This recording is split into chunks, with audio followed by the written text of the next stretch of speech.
Welcome to Israel Now News. I'm Yochanan El-Rom. And I'm Erin Viner. In our top story, Israeli Prime Minister Benjamin Netanyahu expressed disappointment at the decision of U.S. President Donald Trump to sign a waiver delaying the relocation of the American embassy to Jerusalem for another 6 months. A U.S. official insisted that Trump remains committed to fulfilling his campaign pledge to transfer the embassy from Tel Aviv to Israel's capital. Nevertheless, the Republican leader continued the policy of Presidents Clinton, Bush, and Obama of overriding the 1995 law mandating the action. According to a statement from the White House, the question is not if the move happens, but when. The Israeli premier said his nation appreciates President Trump's friendship, as well as the renewal of his commitment to eventually move the diplomatic compound at a future date. Netanyahu also underscored Israel's consistent position that the embassies of all countries with which it holds bilateral relations should be in Jerusalem, the eternal capital of the Jewish people. U.S. Ambassador to the United Nations Nikki Haley has once again called on the world body's Human Rights Council to end its practice of wrongly singling out Israel for criticism. Washington has repeatedly warned that it may withdraw from the UNHRC if it doesn't adopt an unbiased policy toward the Jewish state. Haley said, "You know something is seriously wrong when the Council passes more than 70 resolutions against Israel, which has a strong human rights record, and just 7 resolutions against Iran, whose history is abysmal." The top American diplomat also cautioned that if the Council refuses to alter course, it risks becoming a showcase for dictatorships, as well as a cover for some of the worst atrocities being carried out worldwide. The UN has created a division to deal only with Palestinian refugees, despite a mushrooming international refugee crisis. This body has repeatedly been caught funneling money, harboring terrorists, and perpetuating the problem rather than working to solve it. The United Nations Relief and Works Agency is now being accused of blatantly lying in an effort to generate donations by using a photo of a Syrian child it falsely claimed was Palestinian. The image was part of an emotional appeal for increased contributions during observance of the Islamic month of Ramadan. The picture was posted on UNRWA's official website, as well as its Twitter account and the cover of its Facebook page. The agency claimed the little girl, named Aya, lived in Gaza and endured hardship caused by Israel her entire life. In reality, UNRWA has used this same image many times in the past, always in connection with the Syrian civil war. The director of the UN group acknowledged the wrongdoing and apologized for the incident. UNRWA has faced repeated charges of bias against Israel. You'll remember back in October of 2015, several of its employees were fired for openly supporting and thereby inciting terrorist attacks against Israelis. And during the 2014 conflict between Israel and Hamas, the UN agency was forced to admit that its schools in Gaza were used by terrorists to stockpile rockets and other weapons that were used against civilians in the Jewish state.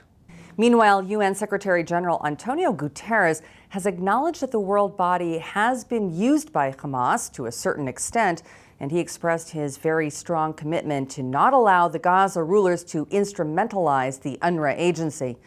Guterres also stated unequivocally that the denial of Israel's right to exist is anti-Semitism, going on to reject any efforts or campaigns aimed at erasing the Jewish bond with the Holy Land.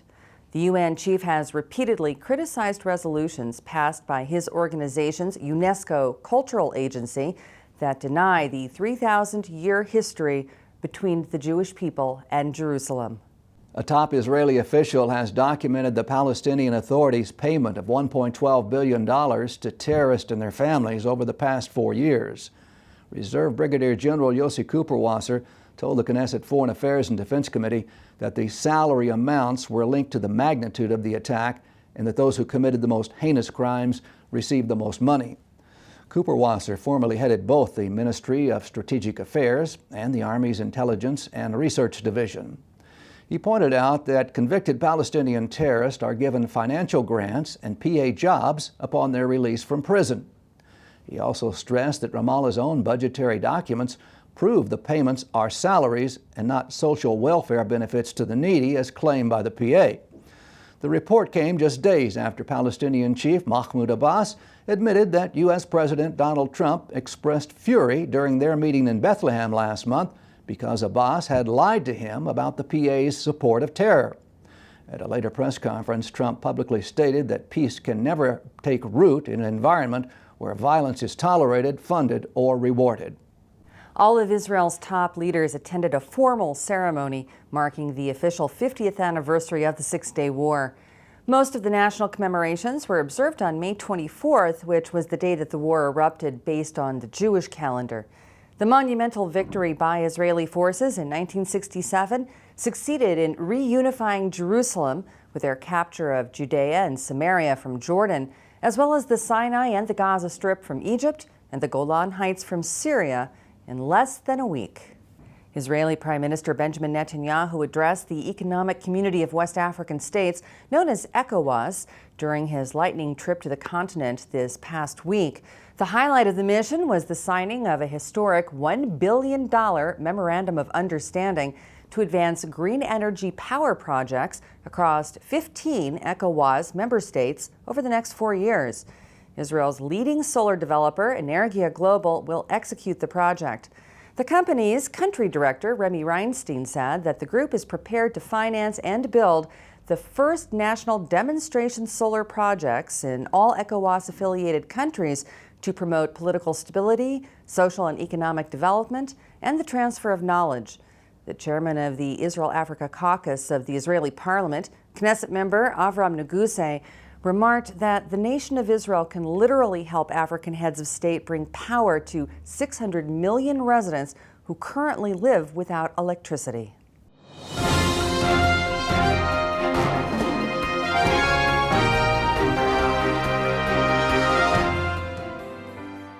Write these words down, because they are the terms of the covenant I have made with you and with Israel.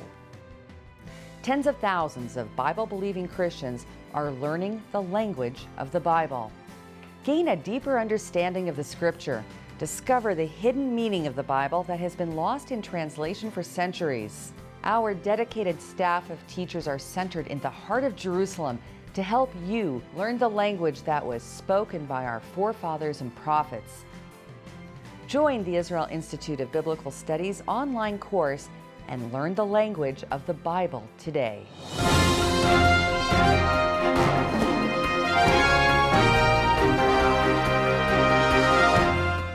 That concludes the news portion of our show. Stay tuned for Ask the Source with Josh Reinstein.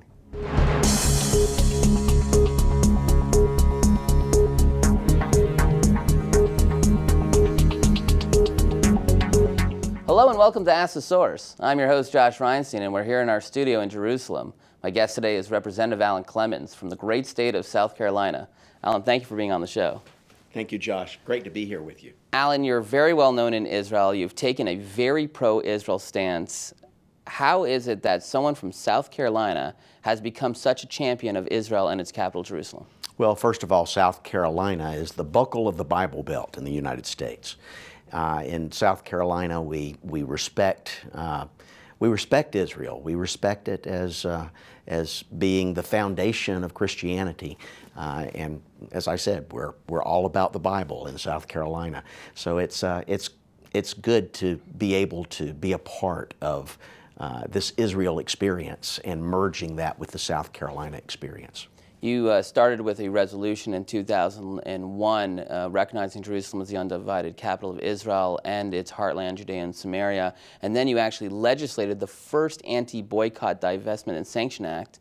And now, just this last year in the Republican convention, you passed what Donald Trump, or the President of the United States, calls the most pro-Israel platform in American history. How are you able to get success after success after success on the issue of Israel? Well, again, I think it's our roots, our foundation in South Carolina, Josh. We truly do respect Israel. We look at Israel and the Jewish roots of the Jewish nation, and we see our own Christian roots as a part of that.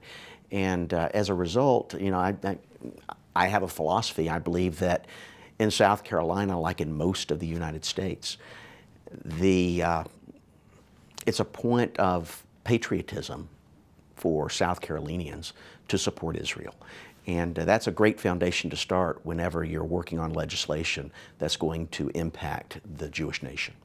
You know, recently you were recognized by the Knesset, Israel's parliament, on Jerusalem Day, probably the only American politician, as a real darling, a real hero to the city of Jerusalem, to the state of Israel, for the 50th anniversary, the Jubilee of Jerusalem. What did that mean to you? Yeah, I don't know that I can adequately describe it. It's been important for me to stress the importance of the indivisibility of Jerusalem. It seems that there have been political forces that throughout the world, but I think particularly in the United States, that would have Jerusalem be a divided city. I made it a special point in the Israel plank of the Republican platform to note that the nature of Jerusalem being indivisible, and to see Republicans following that in the United States, and it affecting policy in the United States to the extent that that work is being recognized in Jerusalem during its 50th anniversary of liberation and reunification. That's very special to me, and I'm honored by it. You passed what, as I said, President Trump called the most pro-Israel platform in American history, and there were people who were against it. There are people who said it might hurt the two-state solution. There are people who didn't like that you were saying occupation is anti-Semitism. Yet you passed it by a unanimous vote. How were you able to get consensus on issues that some would see as maybe controversial? I'm going to go back to my former answer, and that is support for Israel is a point of American patriotism. And that was very evident in the platform, amongst the platform committee members at the Republican National Convention this past year. As you said, there was unanimity. On what issues do you find unanimity? You can't find unanimity on the favorite breakfast cereal at the family breakfast table. But to find amongst all of the states and all of the territories of the United States, to have all of their platform delegates gather together and stand in unison in support of the indivisibility of Jerusalem, to stand in support of standing beside Israel in choosing Israel's own direction towards peace, instead of thrusting a two-state solution upon Israel, which may or may not be what Israel deems to be in its best interest. I think that was very meaningful for me, and I think that as a result, we're seeing better policy coming out of the United States in support of Israel. Alan, there are literally tens of millions of people watching this show. What message do you have for our viewing audience? I'd like for everybody to know that I'm from South Carolina. It's a small state, but in my small state, and I believe that's emblematic of the rest of the nation, that the United States stands with Israel. We don't believe in dictating Israel's direction, but we do believe in standing with our greatest ally, Israel, and supporting Israel in its decision on what's in its best interest. If that's a two-state solution decision, if that's a sovereignty over Judea and Samaria decision, or anything in between, what is deemed by Israel to be in Israel's best interest, the United States will be there for Israel. Thank you, Alan, for being on the show, and thank you for tuning in to Ask the Source. I'm your host, Josh Reinstein. Now back to the studio.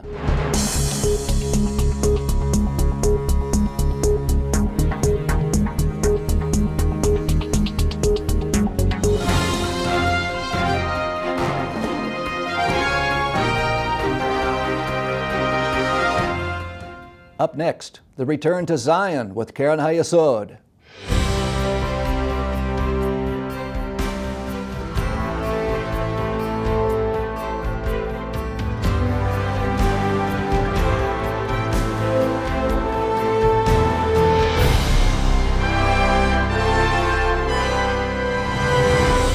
Shalom and welcome to the Return to Zion with Karen Hayesod. I'm Eliezer Moody Sandberg, World Chairman of Karen Hayesod, the leading official fundraising organization for the State of Israel. After World War II, an extraordinary effort was launched with the funds raised by Karen Hayesod donors to bring home the survivors of the Holocaust to the land of Israel. This is the story of clandestine immigration, of the survivors of the Holocaust, to their ancient homeland. For 2,000 years, the Jewish people, scattered and dispersed throughout the four corners of the globe, never gave up on the improbable dream of returning home to Israel. Jews everywhere prayed to the Lord, "May our eyes see your return to Zion with mercy." The impossible suddenly appeared within reach when the mighty British Empire issued the Balfour Declaration in 1917, recognizing the Jewish people's right to their historic and spiritual homeland. But as the dark clouds gathered over Europe, the door to the land of Israel was not yet open. Under Arab League pressure, the British ruthlessly restricted Jewish immigration. As the world looked on, Keren HaYesod, alongside Jews already in the land of Israel, banded together and took on the challenge.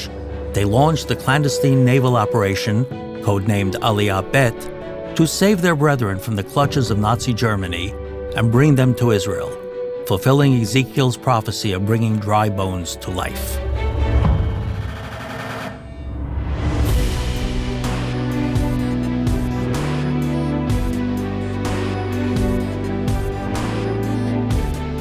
With careful organization and ingenuity, these brave souls defied the British authorities. Makeshift, rickety boats set sail from ports across Europe, transporting a wretched human cargo of men, women, and children desperately seeking refuge. But the might of His Majesty's Navy stood in their way. Time and again, those who had escaped the gas chambers gazed longingly at Israel's coast, the land of freedom in their midst, only to be defied by the British and turned back to Europe. Fruma Galant was just such a little girl when she traveled to Israel on the SS Exodus during the Ha'apala. Upon its arrival to the port of Haifa, the ship was deported back to Europe, thus making it a symbol of the many hardships Jews had to face during the time of Aliyah, immigrating to their historical homeland. ראינו את אוניות הבריטים, המשחטות שלהם, מסביב כמו דגי טרף כל הזמן. כמו שאנחנו נסענו, הם נסעו. ואז הגיע היום, ראינו שהאוניות מתחילות להתקרב אלינו, וגם ראינו את חיפה, את האורות כבר. וכולם התחילו לשמוח מאוד שרואים אורות, אבל אני מבינה שהיו אנשים שהבינו מתחיל קרב וזה. הם התחילו לשחק כדורגל, האנגלים עם האונייה. אחד נתן דחיפה ימינה, השני שמאלה, והאונייה התחילה להתפרק כמו לגו. בחיפה הורידו את האנשים, עשו עליהם פליט עם כל הכעס שהיה להם, והעבירו אותנו לאוניות, ל3 אוניות. זו הייתה אוניית אסירים, הם זרקו את כל התרמילים, אנשים נשארו כמו שעלו, בלי בגדים, בלי שום כלום. Undeterred, the overcrowded, unseaworthy vessels of Aliyah Bet continued to challenge the blockade. Young Jewish fighters, aided by their non-Jewish sailors, succeeded in bringing more than 70,000 Jews home to the land of their forefathers in more than 100 vessels. We came to the port of Haifa on the boat called Argentina. One of the boats of Agana who've been caught maybe an hour or half an hour earlier, and they were singing all of a sudden Hatikva. And we also started to sing Hatikva. It was a very emotional something that one does never forget. Those who made it ashore were swiftly smuggled into the future Jewish state by daring activists from Keren HaYesod and elsewhere. Evading capture, the new arrivals were taken to kibbutzim and other new communities to live as free Jews in their own land, fulfilling the dreams of countless generations before them. And in doing so, they brought to life Zechariah's prophecy, "Not by might and not by power, but by my spirit, saith the Lord." זה המקום היחיד שאתה יודע שאתה בארץ שלך, על הקרקע שלך, כמו כל עם נורמלי אחר. To this day, Keren HaYesod is helping Jews around the world come home with the help of Jews and non-Jews alike. Let's bless Israel together. Now's the time for you to get involved. Assist Karen Hayesod to raise the necessary funds in order to bring Jews yearning for their homeland back to Israel. Your donation can help fulfill the biblical prophecy today. To donate and get information, call us at 1-800-505-1665 or visit our website at www.khisrael.org.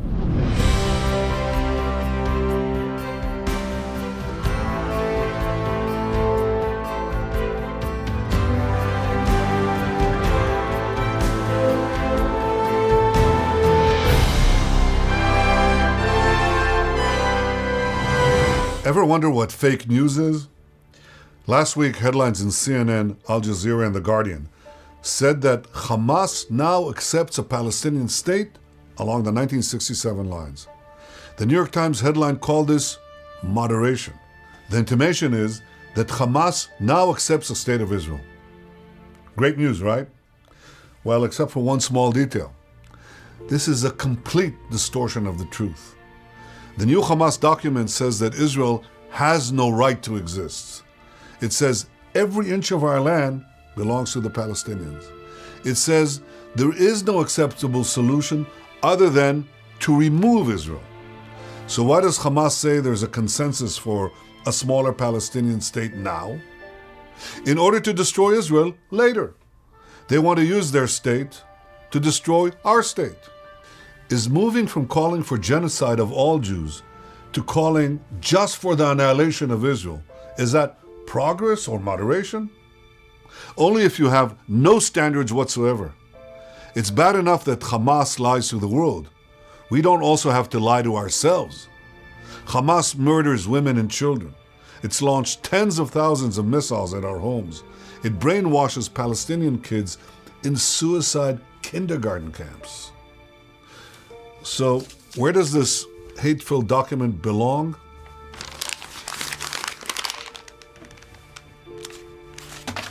Right there.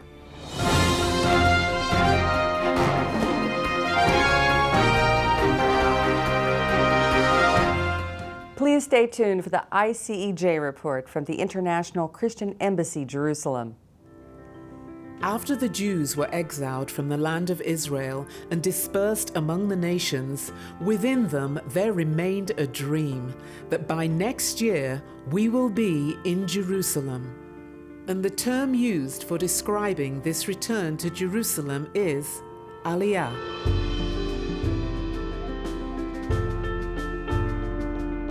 In Hebrew tradition, whenever a person becomes closer to God, they make an aliyah.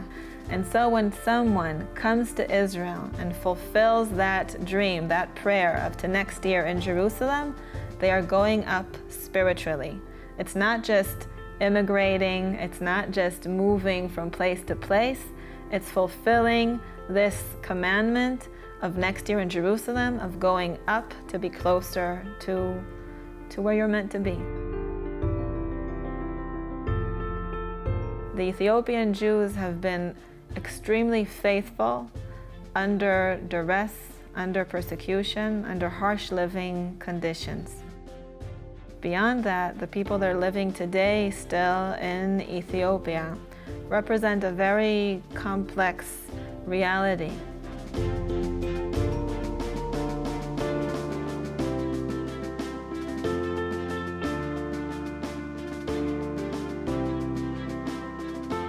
They all have family members living in Israel. So you have horrible circumstances of a brother here and a brother there. Sometimes it can be a mother here and some of her children there, or vice versa. Literally, families are torn apart that need to be made whole again. Aside from that, the conditions that they're living in Ethiopia are difficult as far as nutrition, as far as health. These are people that their faith and their desire to come to Israel uprooted them from their villages. These are not people that are living their daily lives like generations before and praying to one day return to Jerusalem.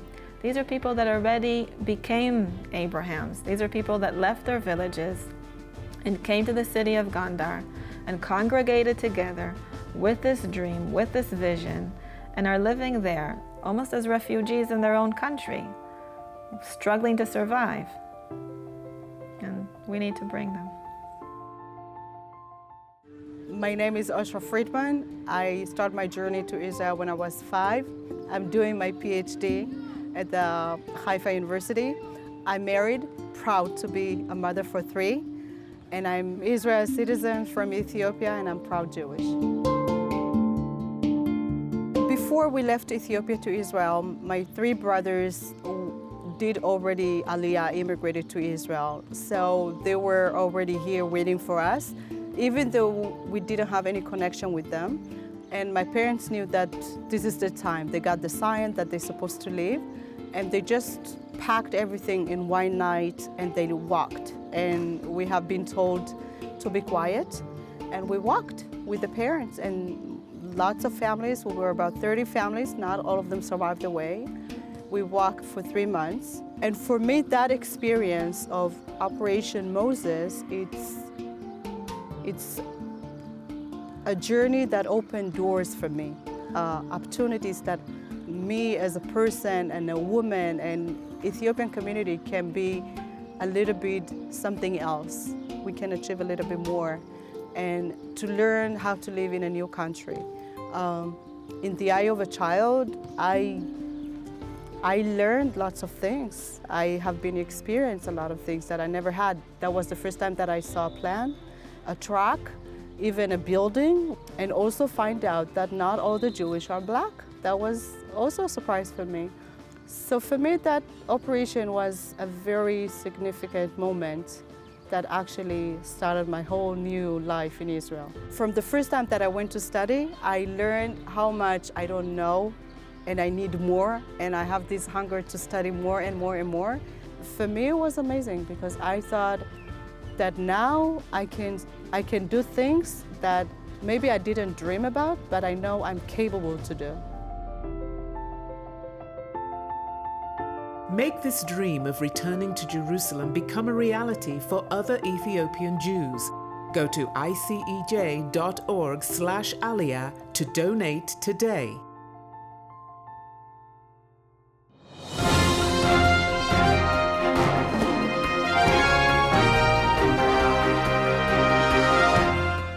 That's all for this edition of Israel Now News. I'm Yochanan El-Rom. And I'm Erin Viner, reporting from our studio in Jerusalem. Please join us again next week for all of your Israel updates.